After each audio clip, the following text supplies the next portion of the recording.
দেশ এবং প্রবাস থেকে আপনারা যারা সংযুক্ত আছেন, আমাদের ভিডিও দেখতেছেন এবং শুনতেছেন, সবাইকে প্রীতি ও শুভেচ্ছা জানিয়ে শুরু করছি আজকের প্রতিবেদনে অসহায় আপুটির জীবনের গল্প কথাগুলো আজকে আপনাদের মাঝে তুলে ধরব।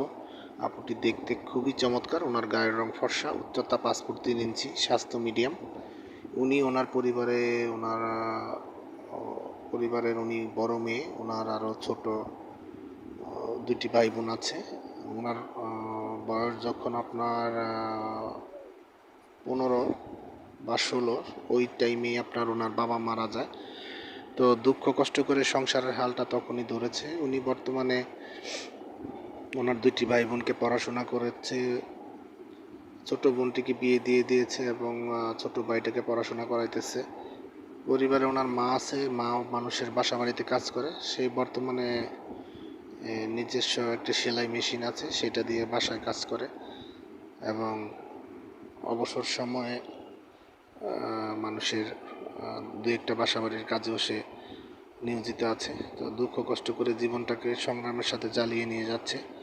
তো এমত অবস্থায় তার নিজেরও বিয়ের বয়স পার হয়ে যাচ্ছে, কিন্তু ভালো কোনো সম্বন্ধ বা সম্পর্ক করার মতো মনের মানুষ পাচ্ছে না।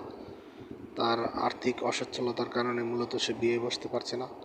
তো উনি অনেক আশা নিয়ে প্রতিবেদনে এসেছে। উনি চাচ্ছে একজন প্রবাসী ভাই হোক আর দেশি ভাই হোক, ওনার যাতে সার্বিক সব কিছু জেনে শুনে তার দায়িত্ব নেয় এবং দায়িত্ব নেওয়ার মতন এমন একটা ভালো মনের মানুষের খোঁজে মূলত সে প্রতিবেদনে এসেছে।